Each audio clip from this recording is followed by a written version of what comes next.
Hello दोस्तों, मैं हूं अनिल यादव। स्वागत है आप सभी का अपने यूट्यूब चैनल आदर्श क्लासेस में। आज मैं आप लोगों को आर.एस. अग्रवाल की किताब से क्षेत्रफल चैप्टर पढ़ाने वाला हूं, ठीक है, जो काफ़ी हद तक इम्पोर्टेंट है अभी एग्जाम के लिए। एसएससी जीडी है, फिर इसके बाद आरपीएफ है, रेलवे का कोई भी एग्जाम हो या फिर एसएससी सीजीएल, सभी के लिए ये क्वेश्चन बहुत ही इंपॉर्टेंट है, ठीक है। तो चलिए बढ़ते हैं। और इसके बाद इसमें क्या है दोस्तों, जो भी फार्मूला बेसिक पे ये जितने भी क्षेत्रफल सवाल है सभी फार्मूला बेसिक पे, और जैसे जैसे सवाल आएंगे वैसे वैसे मैं आप लोगों को फार्मूला बताते हुए जाऊंगा, ठीक है। तो चलिए बढ़ते पहले सवाल की तरफ। क्वेश्चन क्या कह रहा है, आर.एस. अग्रवाल का किताब का क्वेश्चन है दोस्तों, ठीक है। तो पहला क्वेश्चन देखिए क्या कह रहा है। एक आयताकार मैदान की लंबाई और चौड़ाई का अनुपात 3:2 है, ठीक है। लंबाई है और चौड़ाई का अनुपात दिया हुआ है 3:2। क्या है, एक आयताकार है, ठीक है। तो आप देख सकते हो आयताकार है, एक आयताकार है ये, इसका लंबाई 3:2 के अनुपात में दिया हुआ है। बोला एक व्यक्ति मैदान की सीमा पर 12 किलोमीटर प्रति घंटा की रफ्तार से साइकिल चलाते हुए 8 मिनट में एक पूरा चक्कर लगाता है। मतलब क्वेश्चन कहने का मतलब ये है कि यहाँ से एक आदमी साइकिल से 12 किलोमीटर प्रति घंटा की स्पीड से जाता है, चारों तरफ चक्कर लगाता है और 8 मिनट में फिर यहाँ पहुँच जाता है। पूरा एक चक्कर लगाता है 8 मिनट में।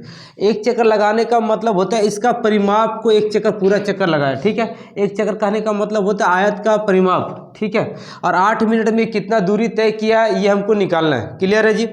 तो देखिए इसका चाल कितना दिया हो, 12 किलोमीटर प्रति घंटा। तो लिखेंगे कैसे, आपको कितना मिनट में, 8 मिनट में तय करता है ना। तो 12 किलोमीटर देखिए ऐसे लिखा हुआ है 12 किलोमीटर प्रति घंटा। इसका मतलब ये होता है कि ये 60 मिनट में कितना जा रहा है, 12 किलोमीटर जा रहा। तो लिखेंगे क्या, क्योंकि 60 मिनट में जाता है कितना, 12 किलोमीटर। किलोमीटर है, इसको मीटर में बदलने के लिए 12,000 मीटर जाता है, ठीक है।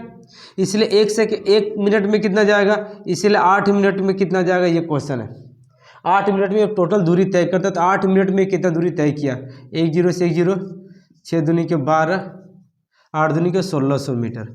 मतलब ये 1600 मीटर दूरी तय किया, ठीक है। क्या, इसका पूरा परिमाप। और परिमाप मतलब क्या होता है, आयत का परिमाप का फॉर्मूला होता है 2 लंबाई जोड़ चौड़ाई, ठीक है। आयत का परिमाप का फॉर्मूला होता है 2 लंबाई जोड़ चौड़ाई। और परिमाप कितना निकला है, पूरा एक चक्कर निकाला। एक चक्कर का मतलब होता है परिमाप कितना, 1600। अब देखिए यहाँ 2 से काट दिए, कितना आ गया, 800 मीटर। क्लियर है। तो आपने क्या देखा कि लंबाई या चौड़ाई दोनों मिला के कितना 800 है। लंबाई या चौड़ाई का अनुपात कितना दिया हुआ, 3:2 दिया हुआ है। तो हम लोग लंबाई को पकड़ लेंगे कि लंबाई मेरा 3x है और चौड़ाई मेरा 2x है। ये दोनों मिला के कितना है जी, 800 है। अब दोनों को जोड़ देंगे, 3 2 कितना होगा, 5x बराबर 800। काट देंगे, 16 5 80, 160 मीटर। मतलब x का वैल्यू कितना आ गया, 160 मीटर। तो मेरा लंबाई आराम से निकल जाएगा, क्योंकि लंबाई या चौड़ाई कितना 3:2 है। तो लंबाई मेरा कितना होना चाहिए, लंबाई मेरा 3x है, मेरा 3 गुने 160, तो 16 3 48, 480 मीटर। 480 मीटर क्या हो गया मेरा लंबाई। तो चौड़ाई कितना हो जाएगा, 2 गुने 160, 16 दूनी के 32, 320 मीटर। मतलब लंबाई मेरा निकल गया 480 और चौड़ाई मेरा निकल गया 320। अब क्वेश्चन आगे क्या कह रहा है, तो मैदान का क्षेत्रफल कितना, मतलब इस आयत का क्षेत्रफल कितना, ये क्वेश्चन पूछ रहा है। तो आपको बता दें कि आयत का क्षेत्रफल का फॉर्मूला होता है, आयत का क्षेत्रफल का फॉर्मूला होता है लंबाई गुने चौड़ाई, ठीक है। क्या होता है, लंबाई गुने चौड़ाई होता है क्षेत्रफल। तो लंबाई कितना निकाले, 480 है, 480, और चौड़ाई कितना निकले, 320। 320 से गुना कर देंगे। जब गुना करेंगे तो कितना आ जाएगा, इतना वर्ग मीटर, ठीक है।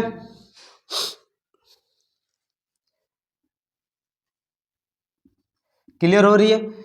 लंबाई क्षेत्र आयत का क्षेत्रफल का फॉर्मूला होता है लंबाई गुने चौड़ाई। लंबाई मेरा 480 है, चौड़ाई मेरा 320 है। तो दोनों गुना करेंगे तो इतना आ जाएगा, यही मेरा क्षेत्रफल है, ठीक है। Option B. क्लियर हो रही है ना। चलिए अब बढ़ते हैं अगले सवाल की तरफ।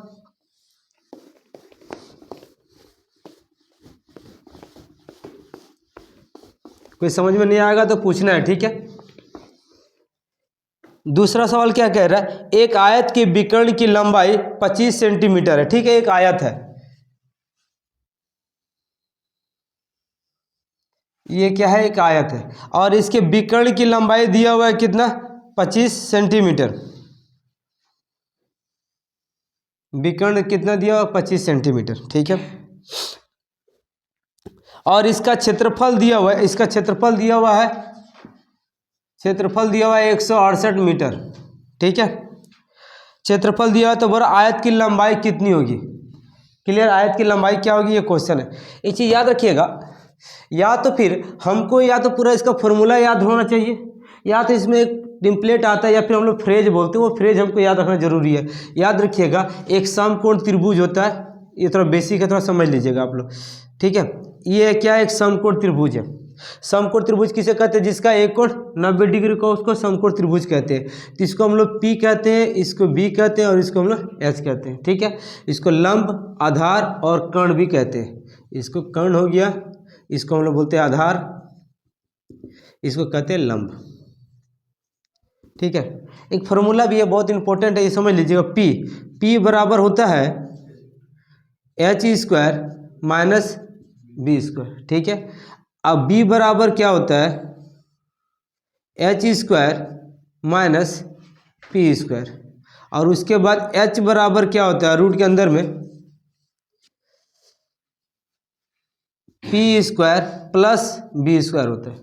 ठीक है, ये इंपॉर्टेंट है, इसको जानना जरूरी है, क्योंकि बहुत सारे सवाल में इसको जरूरत पड़ेगी।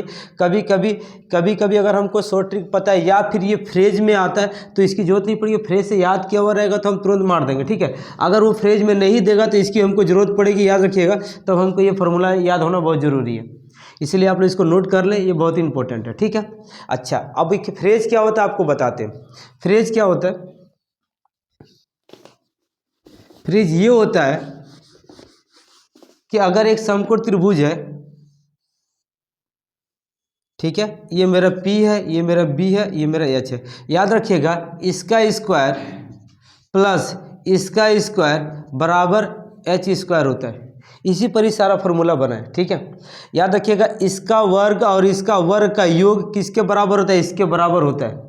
यहाँ तक याद है। अब देखिए बनाएंगे कैसे। इसका मतलब आप देख रहे हो कि देखिए एक आयत है, एक आयत का ऊपर विकर्ण खींचा, मतलब ये क्या, एक समकोण हो गया, क्योंकि आयत की प्रत्येक भुजा क्या होती है, 90 डिग्री होती है। देखिए ये 90 डिग्री है, इसका मतलब ये वाला देखिए आप, एक समकोण त्रिभुज बन रहा है ना। तो ये क्या, समकोण त्रिभुज बन रहा, तो इसमें भी क्या होगा, देखिए P है, आधार है और कर्ण है।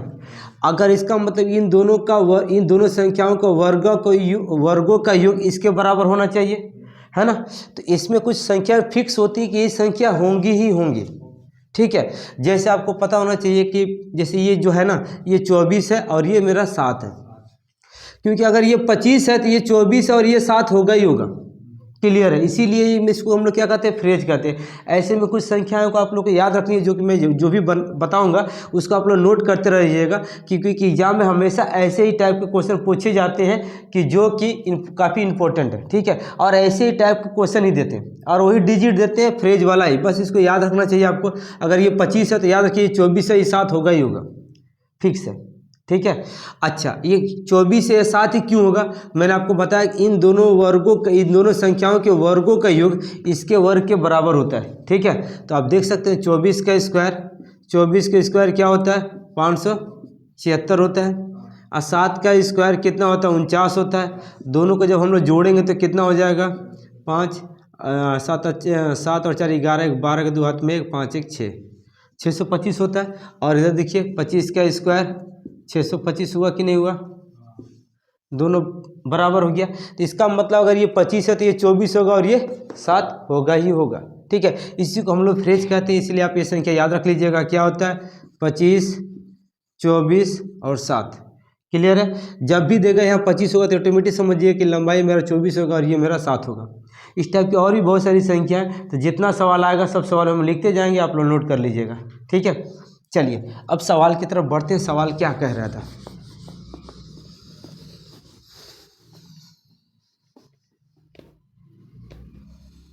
सवाल कह रहा था क्या, एक आयत है, एक आयत का विकर्ण कितना 25 है और इसका क्षेत्रफल 168 है। क्षेत्रफल कितना दिया हुआ है जी, 168।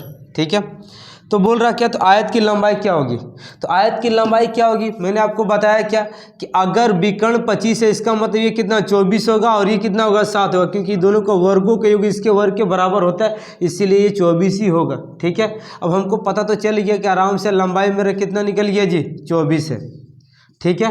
लेकिन आप बोले सर क्षेत्रफल भी तो दिया हुआ, क्षेत्रफल बस ऐसे ही दिया हुआ, लेकिन आप प्रूव कर सकते हो क्षेत्रफल। अगर आयत का क्षेत्रफल दिया हुआ 168, अगर आयत की लंबाई 24 है और ये 7 है, तो इसको दोनों को गुना कर, क्योंकि आयत का क्षेत्रफल का फॉर्मूला होता है क्या, लंबाई गुने चौड़ाई होता है।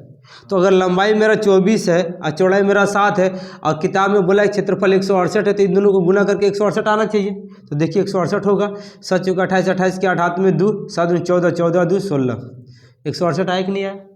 क्लियर हो रही है यहाँ तक, तो प्रूफ हो गया। इसका मतलब इसकी लंबाई कितनी होगी, 24 ही होगी। ठीक है, चलिए हो गया तो उतार लीजिए आप लोग। चलिए बढ़ते हैं अगले सवाल की तरफ।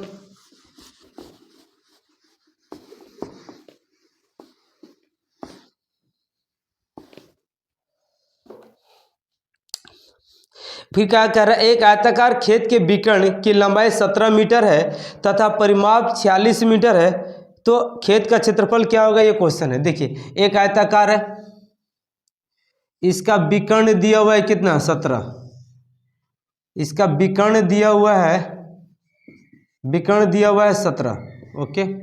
और इसमें और क्या दिया हुआ है, और परिमाप दिया हुआ है, परिमाप। परिमाप क्या होता है जी, आयत है तो 2 लंबाई जोड़ चौड़ाई मेरा परिमाप होता है, बराबर कितना दिया हुआ है, 46 मीटर, ओके। तो क्वेश्चन है कि इस खेत का क्षेत्रफल कितना, इसका क्षेत्रफल कितना होगा, वो आपको निकालना है। तो कैसे बनाएंगे, ठीक है। देखिए विकर्ण अगर 17 है तो ये भी मेरा फ्रेज में आता है, ये भी मेरा क्या आता है, फ्रेज में आता है, ठीक है। अब फ्रेज में कैसे आता है, अगर ये 17 है तो याद रख लीजिएगा, और ये भी फ्रेज है, अगर ये 17 है तो ये कितना होगा, लंबाई कितना होगा, 15 होगा, और ये कितना होगा, 8 होगा, ठीक है। ये 15 होगा और ये 8 होगा, क्यों होगा, मैंने आपको क्या बताया अभी जस्ट पहले कि लंबाई और इसका आधार और इसका दोनों का ये दोनों संख्याओं के वर्गों का योग इसके बराबर होना चाहिए। अगर बराबर हो रहा तो इसका मतलब है कि वो सही है, अगर बराबर हो रहा तो इसका मतलब वो सही है, याद रखिएगा।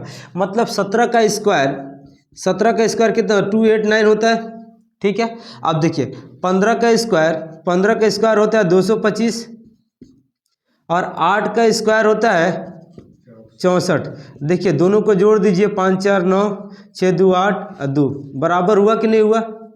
इससे मेरे ये पता चल जाता कि ये मेरा फ्रेज में है कितना, अगर ये 17 है तो ये 15 होगा और ये मेरा 8 होगा, ठीक है। मतलब मेरा लंबाई मेरा 15 होगा, चौड़ाई मेरा 8 होगा, ये फ्रेज में, इसको भी याद रखना है, ठीक है, इंपॉर्टेंट है। अगर आपको याद होगा तो आप सिर्फ देखते आंसर मार दोगे, क्योंकि यही हमको चाहिए, क्योंकि आप कंपटीशन दे रहे हो, मजाक नहीं ना है, कंपटीशन दे रहे हो, घर में आप ये थोड़ा बना रहे हो, तो आपको ये सब फ्रेज याद रहा तभी आप जल्दी से बना करके निकल पाओगे, ठीक है। इसलिए आपको ये सब याद करना ही पड़ेगा। तो ये फ्रेज में आ गया। अब देखिए क्वेश्चन को, देखिए क्वेश्चन क्या कह रहा है फिर। तो जब हमको ये पता चल गया कि लंबाई मेरा 15 है और चौड़ाई मेरा 8 है, अब क्वेश्चन पूछ रहा है इसका क्षेत्रफल कितना होगा। तो आयत का क्षेत्रफल का फॉर्मूला होता है लंबाई गुने चौड़ाई। तो लंबाई तो मेरा 15 आ गया, है ना, और चौड़ाई मेरा कितना, 8 आ गया। तो 15 8 कितना होता है, 120, 100 वर्ग 120 मीटर, ठीक है। तो इसका क्षेत्रफल कितना हो जाएगा, 120 वर्ग मीटर हो जाएगा। क्लियर हो रही है। चलिए बढ़ते हैं अब अगले सवाल की तरफ।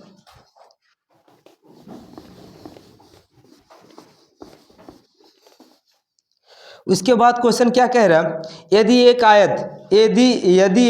यदि किसी आयताकार भूखंड की लंबाई में 5% वृद्धि तथा चौड़ाई में 10% कमी की जाए तो इसके क्षेत्रफल में कितने % की कमी होगी, ये क्वेश्चन है, ठीक है।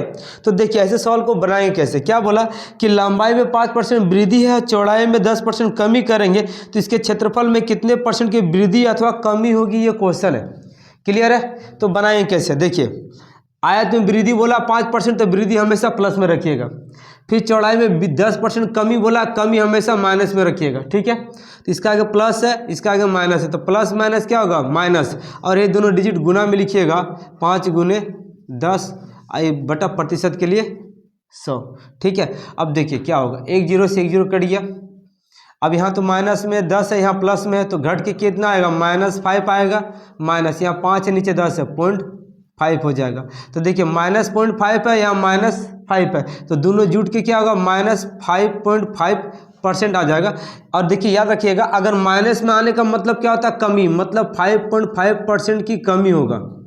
अगर यहीं पर प्लस में आता तो क्या होता है, वृद्धि होता। ठीक है, तो यहाँ पर क्या हो रहा है, कमी हो रहा है। कितना, 5.5% की कमी हो रहा है। ठीक है, ऐसे सवाल को ऐसे ही बनाना है। क्लियर हो रही है?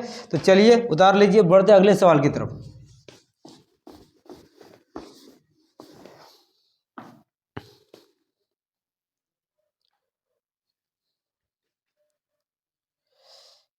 इसके बाद क्वेश्चन कह रहा है कि यदि किसी आयत की लंबाई में 10% वृद्धि और चौड़ाई में 10% कमी की जाए तो इसके क्षेत्रफल में कितने % की परिवर्तन होगा, ये क्वेश्चन है। ठीक है, तो कैसे बनाएंगे दोस्तों, सेम वही सवाल है ये।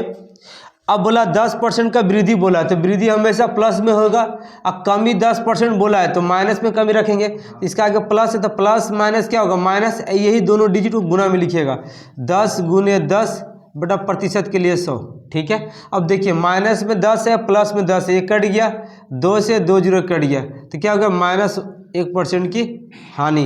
क्योंकि माइनस में आया है, माइनस में आने का मतलब क्या होता है, हानि होता है, मतलब 1% की कमी मेरा आंसर होगा। ठीक है, चलिए फिर अगले सवाल की तरफ बढ़ते हैं। अगला सवाल क्या कह रहा है कि विरंजन के उपरांत एक तौलिया की लंबाई में 20% कमी तथा चौड़ाई में 10% कमी। अच्छा, ये दोनों ही कमी बोला, लंबाई में 20% कमी कर देंगे और चौड़ाई में भी 10% कमी कर देंगे, तो इसके क्षेत्रफल में कितने % की कमी होगी, ये क्वेश्चन है। ठीक है दोस्तों, तो चलिए देखते हैं कैसे बनेगा। अब यहाँ दोनों ही कमी बोला है तो दोनों को माइनस में बोला है। ठीक है, -20% कमी है, फिर 10% की कमी है। ठीक है, देखिए माइनस है, यहाँ भी माइनस, तो माइनस माइनस क्या हो जाएगा, प्लस। और ये दोनों डिजिट को हम लोग क्या लिखेंगे, गुना में लिखेंगे। अब प्रतिशत के लिए 100, देखिए 2 से 2 जीरो कटिए, -20 है, -20 है और -10 है, तो दोनों जुड़ जाएगा तो क्या होगा, -30 आ जाएगा। अब +2, अब 30 में से 2 जाएगा तो कितना होगा, -28%। माइनस मानने का मतलब क्या होता है, कमी। ठीक है, मतलब क्या होगा, 28% की कमी होगी मेरा, ये मेरा आंसर है। ठीक है, इसके बाद अगला सवाल देखते हैं।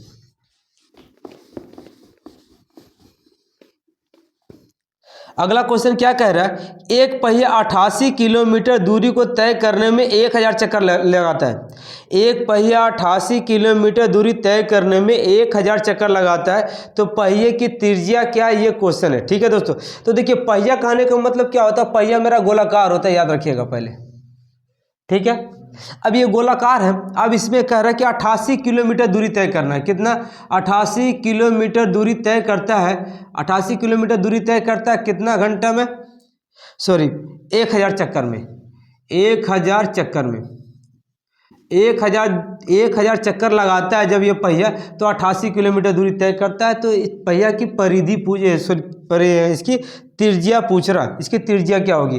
तो हम सबसे पहले एक काम करेंगे कि हमको ये जब भी निकालना है तो हम पहले एक चक्कर का निकालेंगे, जितना भी देना। तो सबसे पहले याद रखिएगा, आपको 1000 चक्कर लगा रहा है या 5000 चक्कर लगा रहा है, जितना भी चक्कर बोलेगा तो हम लोग सिर्फ इसका एक चक्कर निकालेंगे कि एक चक्कर जाने में कितना समय ले रहा है। ठीक है, एक चक्कर जाने में कितना दूरी चल रहा है वो हमको निकालेंगे। तो कैसे निकालेंगे, इस तरह से लिख सकते हो आप, क्योंकि 1000 चक्कर लगाता है कितना, 88 किलोमीटर जाने के लिए। लेकिन एक्चुअली देख लेंगे, थोड़ा यहाँ ऑप्शन में देख लेंगे कि ऑप्शन मीटर में दिया है कि सेंटीमीटर में दिया है, किस में दिया है। ठीक है, तो आप ऑप्शन देख रहे हो कि आप दिया हुआ है मीटर में, है ना। तो ऑप्शन आंसर में जो है मीटर में दिया हुआ है, ये क्या है, किलोमीटर में, तो इसको भी हम लोग मीटर में कन्वर्ट कर देंगे। तो 88 किलोमीटर है, मीटर में बदलने के लिए क्या होगा, 88,000 मीटर, 3 को जीरो लगा दीजिएगा। मतलब 1000 चक्कर लगा रहा है, 1000 चक्कर में ये 88,000 मीटर जा रहा है, तो एक चक्कर में कितना होना चाहिए, तो 1000 से भागा हो जाएगा। देखिए 3 से 3 जीरो कट गया, मतलब कितना गया, 88 मीटर दूरी तय कर रहा है एक चक्कर लगाने में। ठीक है, ये पहिया एक चक्कर लगाने में 88 मीटर दूरी तय कर रहा है। और एक चक्कर लगाने का, पहिया का एक चक्कर लगाने का मतलब होता है क्या, वो गोलाकार है, वृत्त है, तो वृत्त के एक चक्कर लगाने का मतलब उसका परिधि हो गया। अब परिधि, इसका परिधि को एक चक्कर ही कहते हैं, याद रखिएगा। एक चक्कर लगा रहा है मतलब अपनी परिधि को तय कर रहा है, और इसकी परिधि का फॉर्मूला होता है 2πr। ठीक है, परिधि बराबर, परिधि कर सकते हैं आप, इसको पूरा एक चक्कर का फॉर्मूला है क्या, 2πr, और पाई का वैल्यू कितना होता है, 22/7 होता है, याद रखिएगा। ठीक है, 22/7 होता है। एक्चुअली क्वेश्चन में पूछ दिया था कि पाई दिवस कब मनाया था, रेलवे ग्रुप डी के एग्जाम में पूछा गया क्वेश्चन है, एग्जाम था। ठीक है, कि पाई पाई दिवस कब मनाया जाता है। तो चलिए आपको हम ये भी बता देते हैं, एक्स्ट्रा क्वेश्चन है ये जीके का। तो पाई दिवस कब मनाया जाता है। एक्चुअली पाई का वैल्यू होता है मेरा कितना, 22/7 होता है, याद रखिएगा। पाई का वैल्यू कितना होता है, 22/7 होता है। अगर इसको पाई दिवस निकालना है तो हम लोग क्या करेंगे, 7 को 22 में भागा दे दीजिएगा आप, 7 या 21 कितना आ गया, 7 या 21, 1 दशमलव देंगे 0, 7 एकम 7 कितना आ गया 3, 0 7 चौके 28। ठीक है, तो हमको क्या करना है, बस हमको यही देखना है, शेष को नहीं देखनी है। ठीक है, तो पाई दिवस कब मनाया था, तो इसको हम लोग कैसे पढ़ेंगे, देखिए 14, ये 14 तारीख हो गया, तीसरा महीना। ठीक है, मतलब तीसरा महीना जनवरी फरवरी मार्च, मतलब 14 मार्च को पाई दिवस मनाया जाता है। याद रखिएगा, पाई दिवस कब मनाया जाता है, तो आपको 14 मार्च को मनाया जाता है। क्लियर है, कैसे निकाले, यहाँ से आप निकाल सकते हो पाई दिवस। ठीक है, हो गया, ये जीके का क्वेश्चन था, ऐसे ही मूड में आया तो बता दिए आप लोगों को, क्योंकि एग्जाम में आप लोग कभी इंपॉर्टेंट है और गिरा हुआ क्वेश्चन भी है। ठीक है, तो देखिए एक चक्कर का मतलब क्या होता है, 2πr, परिधि बराबर परिधि हो गया। अब देखिए 2 पाई का वैल्यू होता है 22/7 इंटू आर का मतलब होता है मेरा त्रिज्या। याद रखिएगा, इसी को हम लोग आर बोलते हैं, इसको त्रिज्या बोलते हैं। ठीक है, जिसको हम लोग बोलते हैं हिंदी में अर्धव्यास। ठीक है, अब देखिए बराबर कितना 88, 2 22 से काट देंगे, 4 बार में कटेगा, 2 से काट देंगे 2 बार में, तो आर बराबर क्या होगा, 7 इसके साथ गुना हो जाएगा, 7 दूनी के 14, मतलब आर निकल गया, मतलब मेरी त्रिज्या निकल गई। त्रिज्या कितनी निकल गई, 14 मीटर। ठीक है, तो मेरा त्रिज्या कितना होगा, 14 मीटर होगा। हो गया, उतार लिया आप लोग। चलिए अब बढ़ते हैं अगले सवाल की तरफ। उसके बाद अगला क्वेश्चन क्या कह रहा है, एक आयत की लंबाई में 25% वृद्धि की जाती है, तो इसकी चौड़ाई में कितने प्रतिशत कमी की जाए कि क्षेत्रफल में कोई परिवर्तन न हो। ठीक है, समझिएगा क्वेश्चन क्या कह रहा है, कि बोल रहा क्या कि अगर लंबाई में 25% वृद्धि की जाए, क्या किया जाए, लंबाई में 25% वृद्धि की जाए, तो चौड़ाई में कितने परसेंट की कमी करें कि क्षेत्रफल में कोई परिवर्तन न हो, ठीक है, जब भी क्वेश्चन में कोई परिवर्तन न हो तो उसको कैसे बनाएंगे, याद रखिएगा। जब भी सवाल आएगा कि लंबाई में इतने परसेंट की वृद्धि कर दी जाए, या फिर कभी चीनी के मूल्य में इतना वृद्धि कर दी जाए, तो इसके खपत में कितने परसेंट कमी की जाए कि खपत में कोई परिवर्तन न हो, या फिर क्षेत्रफल में कोई परिवर्तन न हो। तो जब कोई परिवर्तन न हो ऐसा लास्ट में क्वेश्चन पूछता है, तो इसको कैसे बनाइएगा, बहुत ईजी तरीका से बनाइएगा। ठीक है, क्या करना है, 25% वृद्धि बोला है ना, तो 100 में 25 को जोड़ दीजिएगा, तो कितना हो जाएगा, 125। ठीक है, 125 में कितना बढ़ा, 25।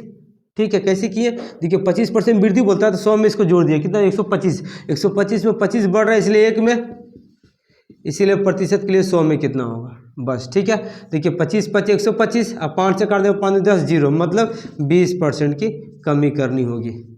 ठीक है, जब भी ऐसा कब करिएगा, ऐसा जब बोलिएगा क्षेत्रफल में कोई परिवर्तन न हो, तब इस फार्मूला को आप इस्तेमाल कीजिएगा। ठीक है, चलिए अब बढ़ते अगले सवाल की तरफ।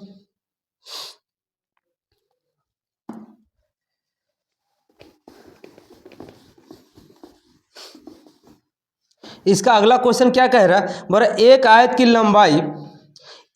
की लंबाई इसकी चौड़ाई से दुगनी है। ठीक है, अब देखिए यहाँ पर एक आयत है, क्वेश्चन है कि ये आयत की लंबाई है, ये आयत की चौड़ाई है। ठीक है, एक आयत की लंबाई इसकी चौड़ाई से दुगनी है, तो चौड़ाई मान लीजिए x है, तो कितना होगा, 2x होगा। क्लियर है, अब क्वेश्चन आगे क्या कह रहा है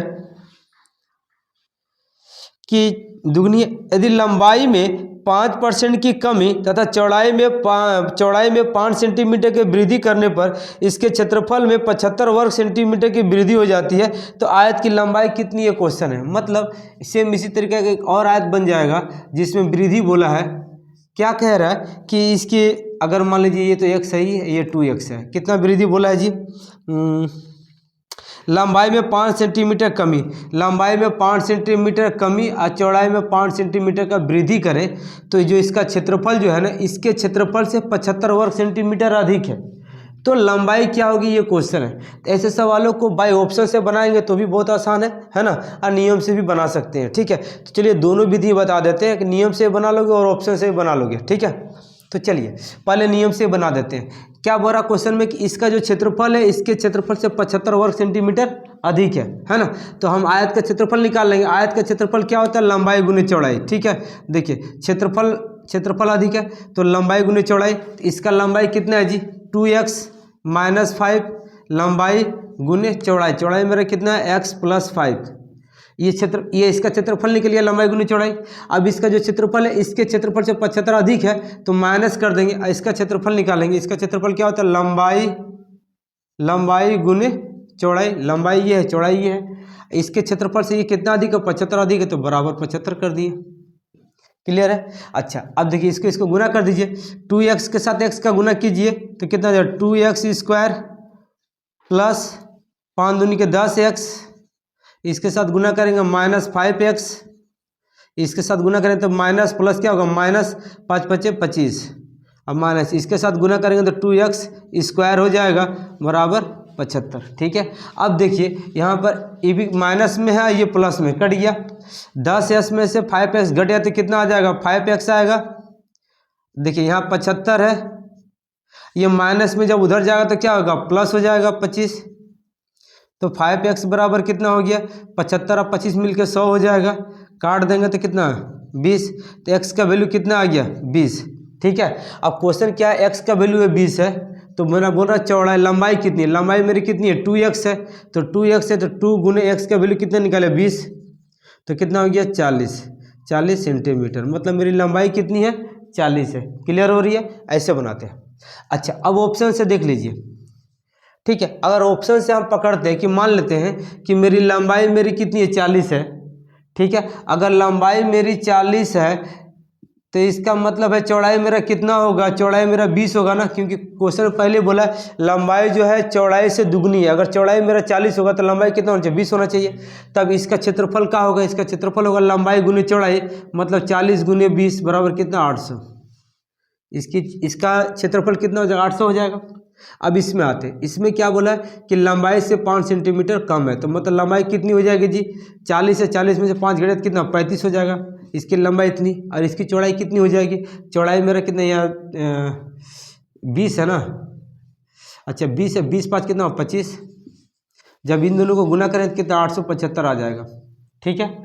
अब देखिए इसका जो क्षेत्रफल है इसके क्षेत्रफल से 75 अधिक है कि नहीं है, क्योंकि ये 875 ये 800, तो ये कितना अधिक है, इससे 75 अधिक है, तो प्रूफ हो गया। इसलिए मेरा लंबाई कितना होगा 40 होगा, ठीक है। ऑप्शन से बनाएंगे तो ऐसे बनेगा, नियम से बनाएंगे तो ऐसे बनेगा। क्लियर हो रही है कि नहीं हो रही है, क्लियर हो रही है, तो मिटा दिया जाए।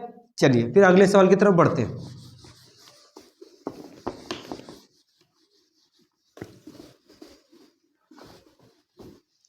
अगला सवाल क्या कह रहे हैं, एक 8 मीटर लंबे तथा 6 मीटर चौड़े कमरे में 1.6 मीटर चौड़ा कालीन बिछाया गया, तो कालीन की लंबाई कितनी होगी। देखिए याद रखिएगा एक कमरा है, कमरे में अगर कालीन बिछाते तो कमरे का क्षेत्रफल और कालीन का क्षेत्रफल दोनों बराबर होगा। क्लियर है, क्यों क्लियर होगा, क्यों बता रहे, एक कमरा है तो कमरे का क्षेत्रफल और उसमें पूरे कालीन बिछा दीजिएगा तो उस कमरे को तो टोटल वो घेर ही लेगा ना, तो उसमें क्या होगा कि लंबाई कमरे का जो क्षेत्रफल होगा वो कालीन मतलब चटाई जो भी हो तो उसका क्षेत्रफल दोनों का बराबर हो, क्योंकि वो पूरा पूरी इसको ढक लेता है, ठीक है। तो देखिए कमरे का क्षेत्रफल, कमरे में क्या होता है लंबाई चौड़ाई होता है, तो कमरे का क्षेत्रफल लिख सकते हैं कमरे का क्षेत्रफल बराबर कालीन का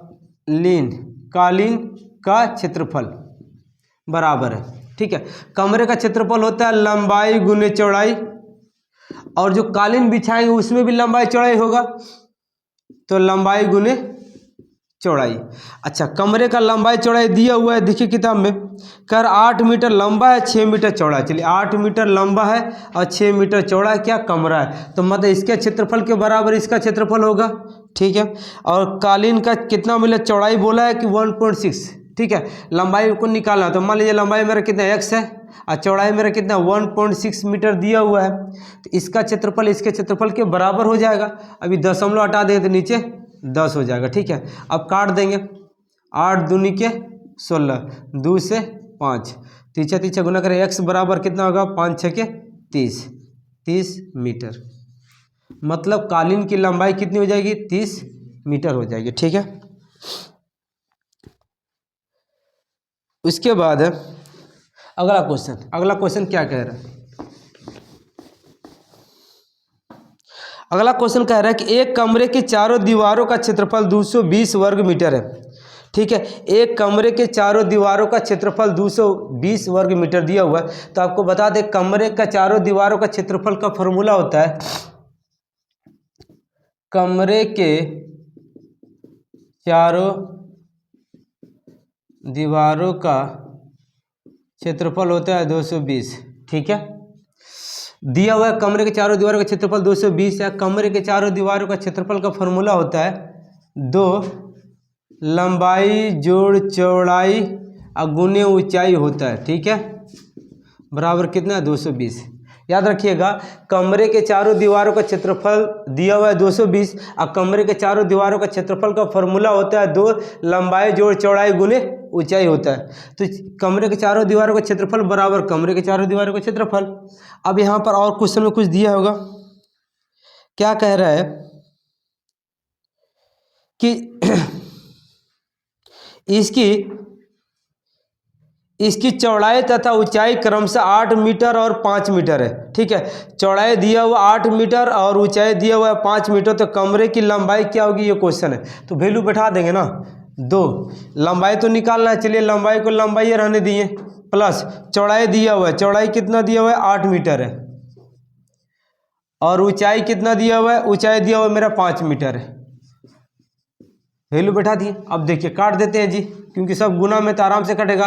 5 चौके 20, 5 चौके 20, फिर 2 से काट देंगे तो 22 बार में। तो क्या हो गया, लंबाई प्लस चौड़ाई बराबर कितना, 22। इसलिए लंबाई बराबर क्या होगा, बराबर में 22 है, ये उधर जाएगा तो क्या होगा, माइनस हो जाएगा। तो लंबाई बराबर हो जाएगा 22 में से 8 जाए कितना हो जाएगा, 14 हो जाएगा।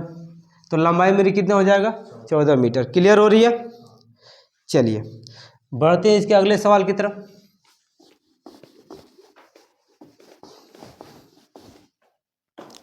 इसके बाद का क्वेश्चन कह रहा है कि एक कमरे की ऊंचाई तथा इसकी नहीं, ये नहीं, अच्छा ओ ये है ना, बोला एक कमरे के चारों दीवारों पर कागज लगाने का खर्च 750 रुपया।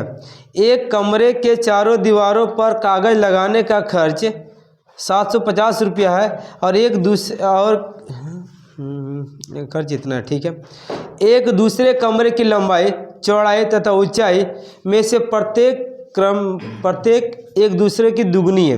तो नए कमरे के चारों दीवारों पर कागज लगाने का खर्च कितना होगा, ये क्वेश्चन है दोस्तों। ठीक है, तो चलिए ये भी बहुत आसान है। बोल रहा क्या कि एक कमरा है, मान लीजिए एक कमरा और एक दूसरा जो कमरा है, इस कमरे की लंबाई चौड़ाई ऊंचाई से दुगना है, तो उस पर कागज लगाने का खर्च कितना होगा, आपको ये क्वेश्चन पूछा। तो सिंपल है, क्या कीजिएगा, इसको एक कमरे में कितना खर्च हुआ है, 750 रुपया ना, तो इसको 4 से गुना कर दीजिएगा तो आंसर आपको आ जाएगा कितना, 3000 रुपया खर्चा होगा। ये मेरा आंसर हो जाएगा। लेकिन 4 से क्यों गुना किए, अगर ये जानना है तो चलिए देखते हैं कैसे, क्यों 4 से गुना किए।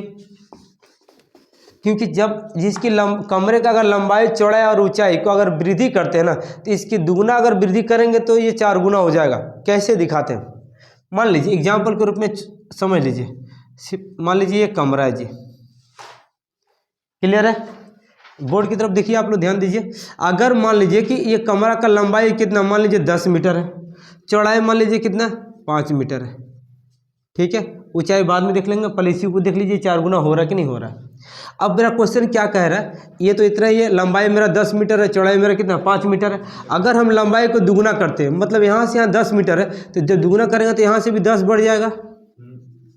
अच्छा, जब इधर से 10 बढ़ेगा तो इधरों से 10 बढ़ेगा कि नहीं बढ़ेगा जी, है ना। अच्छा, अब देखिए, अब हो रहा अब ये जो चौड़ाई है ये भी दुगना किया गया, मतलब पहले 5 था तो इसका मतलब ये भी ऊपर बढ़ेगा, और जब ये इतना बढ़ेगा तो ये भी इतना बढ़ेगा। अब इसके बाद ऐसे हो जाएगा, इसके बाद ऐसे हो जाएगा जी। देखिए ये कमरा था इतना, अब ये 4 को डिवाइड हुआ कि नहीं हो गया, है ना। मतलब इस पर अगर 750 रुपया खर्च कर रहा है तो ऐसा 4 गो रूम बन जाएगा, है ना। तो उस पर कितना खर्चा होगा, तो एक कमरा पे कितना 750 रुपया खर्चा हो रहा, तो 4 कमरा, तो 4 से गुना कर देंगे तो कितना होगा, 3000 रुपया खर्चा होगा। क्लियर हो रही है कि नहीं हो रही है। चलिए बढ़ते अब अगले सवाल की तरफ।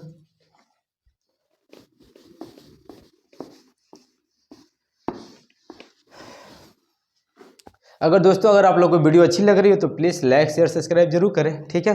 चलिए बढ़ते हैं अगले सवाल की तरफ।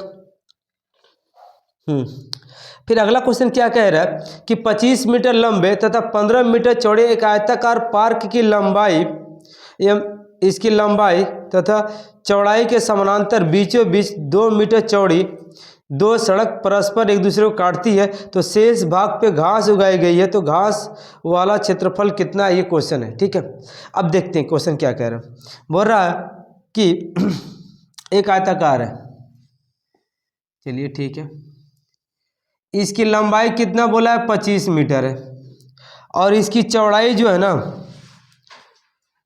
इसकी चौड़ाई आपको है दिया हुआ है 15 मीटर, 15 मीटर चौड़ा है। अब क्वेश्चन क्या कर रहा है, इसके बीचों बीच 2 मीटर चौड़ा रास्ता बनाया गया, ठीक है, इसके बीचों बीच।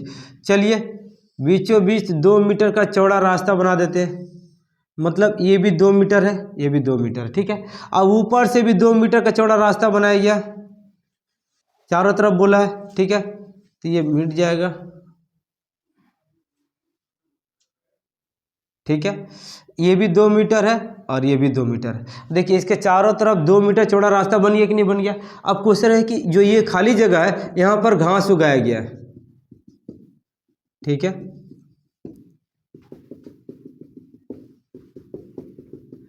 घास उगाया गया, तो बोल रहा कि सड़क को छोड़ करके जो घास उगाया है यहाँ, इसका क्षेत्रफल कितना होगा, ये क्वेश्चन है। तो आप देख सकते हो कि लंबाई जो थी कितना, यहाँ से यहाँ तक कितनी 25 थी, इसमें से 2 मीटर तो चौड़ा रास्ता निकल गया, तो लंबाई अब कितनी हो जाएगी जी, 25 में से 2 घटा दीजिए तो कितना हो गया जी 23।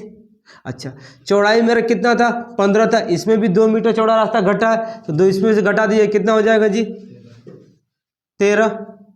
तो अब मेरा लंबाई हो गया मेरा 23 और चौड़ाई हो गया मेरा कितना 13। अब क्षेत्रफल आराम से निकल सकता है, आयताकार क्षेत्रफल का फॉर्मूला क्या होता है, लंबाई गुने चौड़ाई। लंबाई है मेरा 23 मीटर और चौड़ाई है मेरा 13 मीटर, गुना कर देंगे तो कितना आ जाएगा 39 के 9 हाथ में 3, 26 26 27 28 29, 229 वर्ग मीटर, ठीक है। कितना आ जाएगा 299। क्लियर हो रही है। चलिए अब बढ़ते हैं अगले सवाल की तरफ।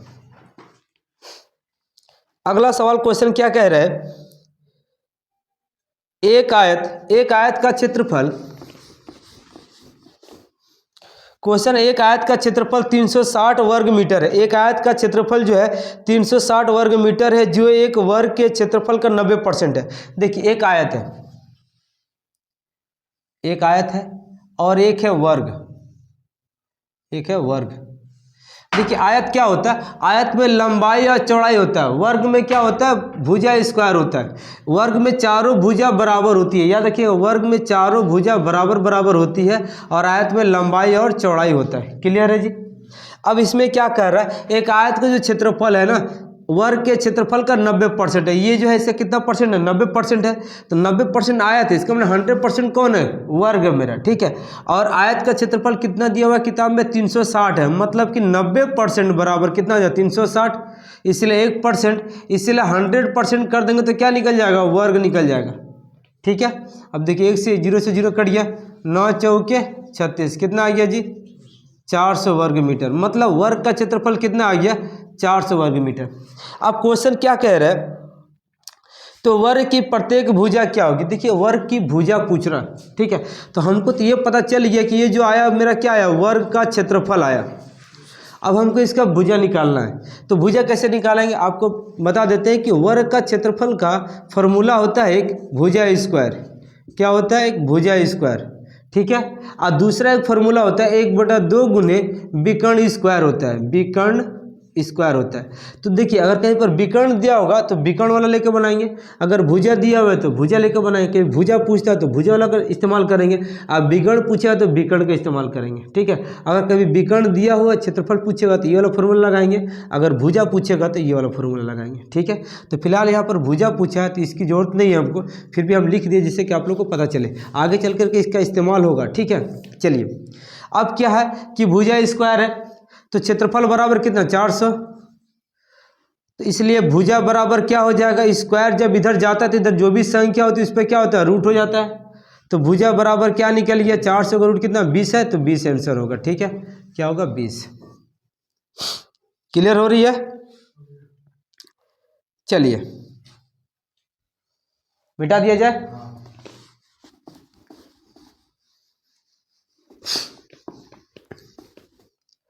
अब इसके बाद एक क्वेश्चन है, एक वर्ग का क्षेत्रफल तथा एक वर्ग के विकर्ण पर बने वर्ग के क्षेत्रफल का क्या अनुपात होगा। ठीक है, बहुत इंपॉर्टेंट क्वेश्चन है, ध्यान दीजिएगा। क्वेश्चन क्या कर रहा है, एक वर्ग का क्षेत्रफल, चलिए एक वर्ग है, ठीक है जी, ये वर्ग है। अब इस वर्ग का क्षेत्रफल के बारे में बोल रहा है और क्या कह रहा है, तथा वर्ग के विकर्ण पर बने वर्ग, मतलब इसका एक विकर्ण है ये, इस पे एक वर्ग बन रहा। ठीक है, ऐसे करके बन रहा। तो बोला इन दोनों क्षेत्रफल, अब ये वर्ग पर बना है, मतलब इसका विकर्ण इसका भुजा हो जाएगा इस वर्ग का। तो बोला इसका जो इसका क्षेत्रफल इसके क्षेत्रफल का क्या अनुपात होगा। तो जब भी ऐसा अनुपात पूछेगा ना तो हमेशा याद रखिएगा, हमेशा 1:2 का अनुपात होगा इन लोगों का। अगर किसी वर्ग के विकर्ण पर अगर कोई वर्ग बन रहा है तो दोनों का क्षेत्रफल का अनुपात पूछेगा तो हमेशा 1:2 होगा, इसको याद रखिएगा। ठीक है, बस यही होगा, इसका और कुछ चेंज हो ही नहीं सकता। क्लियर हो रही है? जब भी उसके विकर्ण पर अगर बनेगा, अगर विकर्ण पर कोई वर्ग बनेगा, दोनों का अनुपात पूछेगा तो क्या आएगा 1:2। क्लियर हो रही है? चलिए, तो इसका आंसर क्या होगा 1:2। इसका अगला सवाल भी सेम इसी जैसा है, वो भी देख लीजिए आप लोग। क्वेश्चन कह रहा है कि यदि किसी वर्ग की प्रत्येक भुजा में ऊपर और एक वर्ग के अंतःवृत्त अपरिवृत्त, एक वर्ग के अंतःवृत्त मतलब एक वर्ग है, देखिए एक वर्ग है, ठीक है, एक वर्ग के अंतःवृत्त है। ठीक है, मतलब अंतःवृत्त का मतलब ये है कि एक वर्ग के अंदर में एक वृत्त बना है। ठीक है, और उसके बाद सेम यही अब हो रहा है इसके परिवृत्त, मतलब एक वर्ग का परिवृत्त का नहीं, मतलब परि मतलब इसके बाहर, अंत बोलने का मतलब इसके अंदर।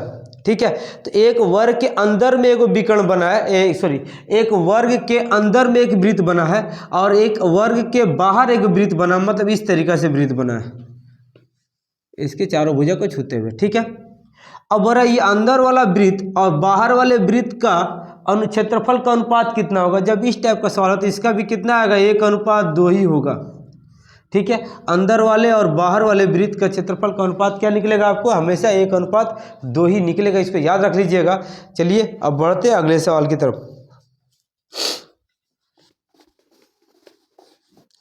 इसके बाद का जो क्वेश्चन कह रहा है, एक वृत्त तथा एक वर्ग का कुल क्षेत्रफल 5450 वर्ग सेंटीमीटर। एक वृत्त और एक वर्ग है, देखिए एक वृत्त है ये, एक वर्ग है, ये दोनों का जो क्षेत्रफल है ना वो 5054 है, 5054। क्लियर है? नहीं गलती लिख दी है, 5450 इतना। दोनों का क्षेत्रफल कितना है 5450 है। अब क्या रहा, तथा वृत्त का व्यास 70 है, ये वृत्त का व्यास इसको बोलते हैं, कितना है जी 70 है। ठीक है, तो वृत्त की परिधि तथा वर्ग की परिमिति का योग कितना होगा, मतलब इसकी परिधि और इसकी परिमिति, मतलब इसके पूरा एक चक्कर और इसकी चारों भुजाओं का योग, ठीक है, का योग कितना होगा, ये क्वेश्चन पूछा। तो कैसे निकालेंगे, ध्यान दीजिएगा आप लोग। सबसे पहले हम लोग वृत्त का क्षेत्रफल निकालेंगे। तो वृत्त का क्षेत्रफल का फॉर्मूला होता है, आपको बता रहा πr²। ठीक है, तो जबकि यहाँ r का वैल्यू नहीं दिया, यहाँ व्यास का वैल्यू दिया। व्यास को हम लोग बोलते हैं परिधि, ये जो है ना इसको व्यास बोलते हैं। ठीक है, अब इसका जब हम लोग आधा कर देते तो क्या होता है, अर्ध व्यास हो जाता है। अर्ध व्यास को ही हम लोग r कहते हैं या फिर हम लोग त्रिज्या कहते हैं। ठीक है। अर्ध व्यास को ही हम लोग क्या कहते हैं, त्रिज्या या फिर आर कहते हैं। क्लियर हो रही है। तो टोटल 70 था, तो इसका आधा कर देंगे तो ये कितना, ये 35 हो जाएगा, ये भी 35 हो जाएगा, और टोटल कितना हो जाएगा, 70 हो जाएगा। अब हमको जब यहाँ आर का वैल्यू पता चल गया है ना, त्रिज्या का वैल्यू पता चल गया, तो हमको वृत्त का क्षेत्रफल का भी पता आराम से चल जाएगा, क्योंकि वृत्त का क्षेत्रफल का फॉर्मूला होता है, वृत्त का क्षेत्रफल का फॉर्मूला होता है पाई आर स्क्वायर। ठीक है, पाई आर स्क्वायर होता है, तो पाई का वैल्यू होता है 22/7 और आर का वैल्यू कितना निकाले, 35 है, तो 35 गुना 35, क्योंकि आर स्क्वायर है इसीलिए इतना होगा। अब गुना कर देंगे 5 7 35। ठीक है, अब गुना करेंगे 5 दूनी 10 के 0 हाथ में 1, 5 10 1 11 गुने 35, 0 35 कम 35 के 5 हाथ में 3, 35 और 1 36, मतलब 3650। वृत्त का क्षेत्रफल कितना आ गया, 3650। तो मेरा वर्ग का क्षेत्रफल क्या होगा, वर्ग का क्षेत्रफल मेरा होगा, क्योंकि आपको पता होना चाहिए किताब में बोला है कि इसका और इसका दोनों का क्षेत्रफल मिला के इतना है। अगर वृत्त का क्षेत्रफल इतना है तो इसका क्षेत्रफल कितना होगा, तो इससे वृत्त का क्षेत्रफल घटा देंगे तो वर्ग का क्षेत्रफल निकल जाएगा।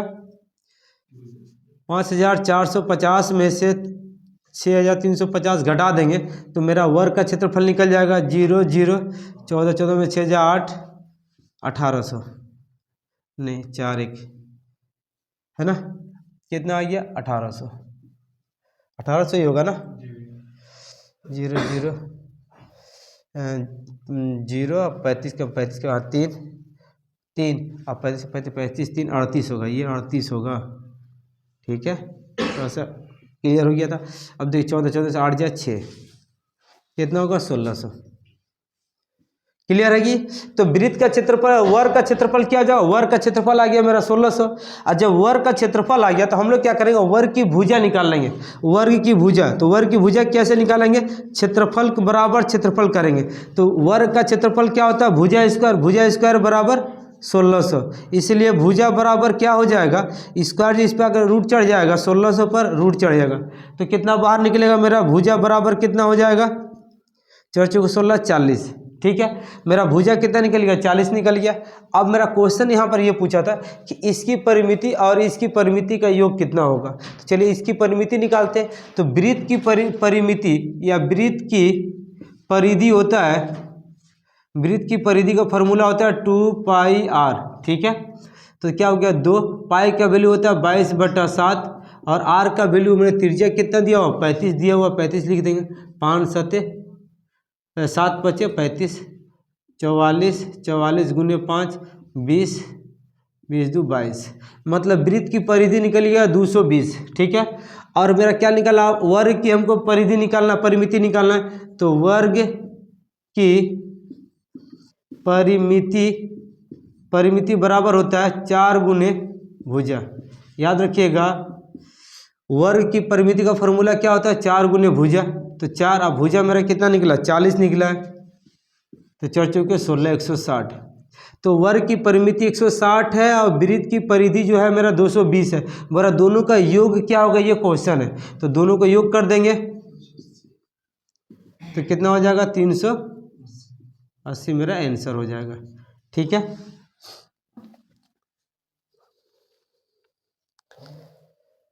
चलिए ठीक है, मिटा दिया जाए।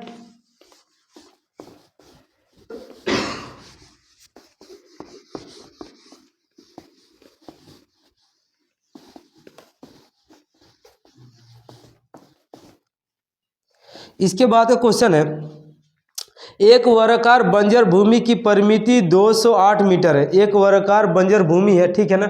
तो देखिए वर्गाकार है, वर्गाकार कहने का मतलब होता है इसकी चारों भुजा बराबर बराबर होती है। ठीक है, और इसकी परिमिति दिया हुआ है। परिमिति कहने का मतलब क्या होता है, 4 गुने भुजा दिया हुआ है जी, 4 गुने भुजा बराबर क्या होता है, परिमिति कितना दिया हुआ है 208।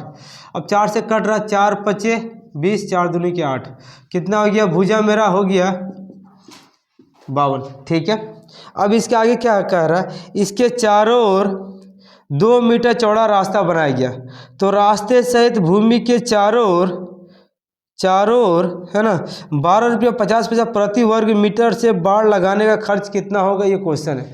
मतलब और अगर इसका 2 मीटर चौड़ा रास्ता बना दिया गया और इसको घेर दिया गया है, तो इसको घेरने पर एक मीटर पे 12.5 रुपया खर्चा हो रहा है, तो इसको चारों तरफ से घेरने में कितना खर्चा होगा, ये क्वेश्चन है। मतलब चारों तरफ से करने का मतलब क्या है, इसका मेरा क्या निकालना है, हमको इसका परिमिति निकालना है, ठीक है। तो 2 मीटर चौड़ा रास्ता, तो आप देखिए ध्यान से, इस तरह से 2 मीटर चौड़ा रास्ता होगा जी, है ना। मतलब यहाँ से बढ़ गया 2 मीटर, यहाँ से भी बढ़ गया 2 मीटर, है ना, यहाँ से भी मीटर 2 मीटर और यहाँ से भी मीटर 2 मीटर बढ़ गया। तो इसका मतलब देखिए यहाँ से अब इस तरह से हो जाएगा कि नहीं। अब इसकी वर्ग की भुजा क्या हो जाएगी, पहले थी 52, देखिए यहाँ से भी 2 बढ़ा है और यहाँ से भी 2 बढ़ा है, तो इसमें 4 जोड़ देंगे तो कितना हो जाएगा 56। अब बड़ा वाला यहाँ बोल सकते हैं हम लोग बड़ा वर्ग की भुजा, बड़ा वर्ग की भुजा कितनी हो जाएगी, 56 हो जाएगी। अब इसका परिमिति निकाल लेंगे, तो परिमिति क्या होता है, 4 गुने भुजा, 6 चौके 24 के 4 हाथ में 2 और 5 20 20 2 22, 224 मीटर आ गया इसकी टोटल परिमिति। अब बोल रहा है कि 1 मीटर पे 12.5 रुपया खर्चा हो रहा, तो 224 मीटर पे कितना खर्चा होगा, ये क्वेश्चन है, ठीक है। तो यहाँ लिख सकते हो, चूँकि 1 मीटर पे 12.5 रुपया खर्चा हो रहा है, तो 224 मीटर पे कितना खर्चा होगा, तो 224 गुने 1250, ठीक है। अब गुना कर देते हैं, तो गुना करने से कितना आएगा आपको 2800, है ना। दशमलव हटा देंगे तो नीचे कितना आ जाएगा, 100 आ जाएगा। 1 से 1 0 कटिए जी, है ना। 5 से काट दीजिए, 25 125, अच्छा नहीं 25 से नहीं काटते, 5 से काटते हैं। 5 दूनी के 10, 5 दूनी 10, 5 5 25, 2 से काट देंगे 1 1 2, 25 दूनी 50, 50 की जरूरत में 5, 25 कम 25, 25 और 5 30, 30 की जरूरत में 3, 25 25 3 28, मतलब कितना का 2800 रुपया हो गया। क्लियर है, मिटा दिया जाए।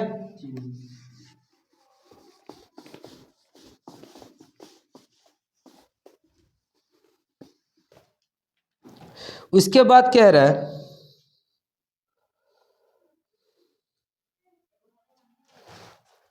बोला 176 मीटर परिधि वाले 176 मीटर परिधि वाले किसी वृत्ताकार पार्क के चारों ओर एक 7 मीटर चौड़ा सड़क बनाई गई, तो सड़क का क्षेत्रफल कितना होगा, ये क्वेश्चन है, ठीक है।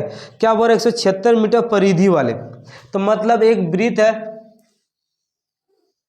इस वृत्त का परिधि कितना दिया हुआ है 176। परिधि का मतलब होता है, देखिए परिधि बराबर परिधि कर देंगे, परिधि क्या होता है 2πr बराबर कितने 176, परिधि बराबर परिधि कर दी।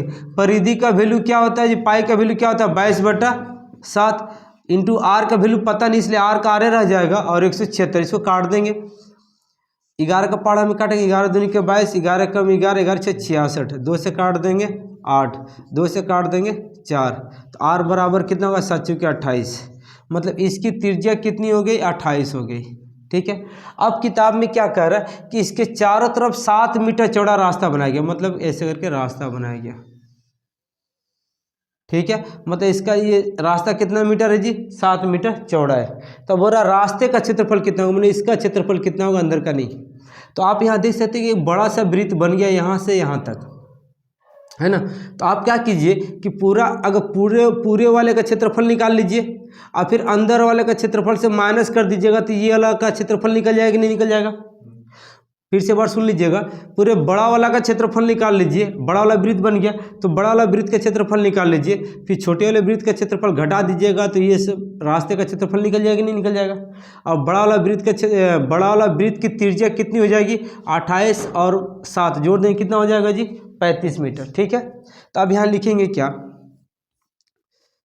सड़क का बड़ा वृत्त का क्षेत्रफल क्या πr² माइनस πr², मतलब बड़े वाले वृत्त का क्षेत्रफल माइनस छोटे वाले वृत्त का क्षेत्रफल करेंगे। तो बड़ा वृत्त देखिए दोनों में पाई सेम मिल गया, तो पाई कॉमन ले लीजिए आप, ठीक है। अब यहाँ का आर का वैल्यू क्या था, मतलब क्या आर कहने का मतलब ये बड़ा वाला वृत्त नहीं है, तो बड़े वाले वृत्त का त्रिज्या कितना निकल गया 35, तो 35 का स्क्वायर माइनस ये छोटे वाले वृत्त का कितना 28 है, तो 28 ले लेंगे, क्लियर है जी। अब यहाँ पाई को पाई रहने देते हैं अभी।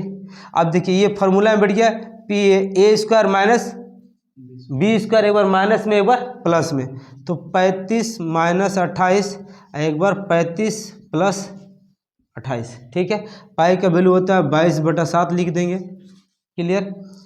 अब गुना 35 में से 28 घटाएंगे कितना आ जाएगा जी 7 लिख देंगे, फिर गुना इन दोनों को जोड़ देंगे कितना हो जाएगा 8 5 13, 13 हाथ में 1 3 63 हो जाएगा। 7 कट गया, अब इसके साथ गुना कर देंगे, मेरा आंसर आ जाएगा, ठीक है। 22 दिया कितना 66 के 6 हाथ में 6, अच्छा 63 है 22, ठीक है। 3 दूनी 6, 6 दूनी के 12, 6 हो गया 12, 6 8 3 1, 1386, ठीक है।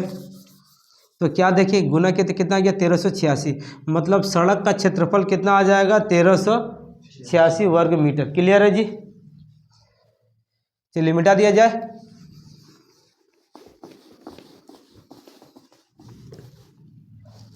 इसके बाद का क्वेश्चन देखते हैं क्या कह रहा है। उस वृत्त की त्रिज्या क्या होगी जिसका क्षेत्रफल 5 मीटर तथा 12 मीटर त्रिज्या वाले वृत्त के क्षेत्रफल के योग के बराबर है, ठीक है। अब कह रहा है क्या एक वृत्त है, इसकी त्रिज्या कितनी है 5 है, एक ऐसे बड़ा वृत्त है इसकी त्रिज्या कितनी है 12 है, तो बड़ा और एक बड़ा सा वृत्त है उसका जो त्रिज्या जो है ना इन दोनों के क्षेत्रफल के योग के बराबर है। उस वृत्त की त्रिज्या क्या होगी जिसका क्षेत्रफल 5 मीटर तथा 12 मीटर त्रिज्या वाले दो वृत्तों के क्षेत्रफल के योग के बराबर है। मतलब इन दोनों के क्षेत्रफल के योग के बराबर है इसका क्षेत्रफल, तो इसकी त्रिज्या क्या होगी ये क्वेश्चन है। तो देखिएगा आप, एक आपको मैंने फ्रेज बताए थे है ना, फ्रेज में क्या था, एक आपको 5 है 12 है और एक 13 है, ये भी मेरा फ्रेज में आता है, याद रखिएगा। अगर एक 5 होगा दूसरा 12 होगा तो तीसरा 13 होबे करेगा। तो यहाँ 5 दिया हुआ है 12 दिया हुआ है, यहाँ 13 लिख ही देंगे आराम से, नहीं तो फिर नियम से तो बनाएंगे तो इतना तो आ ही जाएगा, कोई दिक्कत नहीं है। लेकिन आप इसको फ्रेज में आ रहा है इसको याद रख लीजिएगा, अगर एक 5 होगा दूसरा 12 होगा तो तीसरा 13 होबे करेगा, क्योंकि ये फ्रेज में आता है। जिससे पहले स्टार्टिंग में मैंने आपको बताया था, और भी आगे आएंगे उसको भी बताएंगे, उसको सबको नोट करते रहिएगा आप, ठीक है। कोई दिक्कत तो नहीं हो रही है ना। चलिए आगे बढ़ते हैं।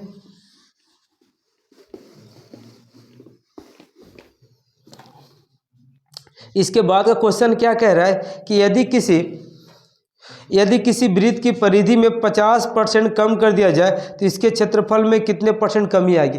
अगर यदि एक वृत्त की परिधि में अगर 50% कम करेंगे तो इसके क्षेत्रफल में कितने % की कमी अथवा कमी आएगी। क्वेश्चन पूछा तो कैसे बनाएंगे। देखिए 50% कमी बोला है ना, तो 50% कमी क्या होगा माइनस में होगा, फिर दोबारा माइनस इसी संख्या को दोबारा लिखिएगा, फिर -50 लिखिएगा, माइनस माइनस क्या होगा प्लस हो जाएगा। अब यही दोनों संख्या को गुना में लिखिएगा, 50 गुने 50 बटा नियम से 100, 2 से 2 0 कट गया जी। देखिए -50 -50 मिलके क्या होगा -100 प्लस 5 5 25, 100 में से ये 25 घट जाए तो कितना होगा -75%। माइनस का मतलब होता है 75% की कमी, ठीक है। माइनस आने का मतलब होता है कमी, प्लस आने का मतलब होता है वृद्धि। क्लियर हो रही है।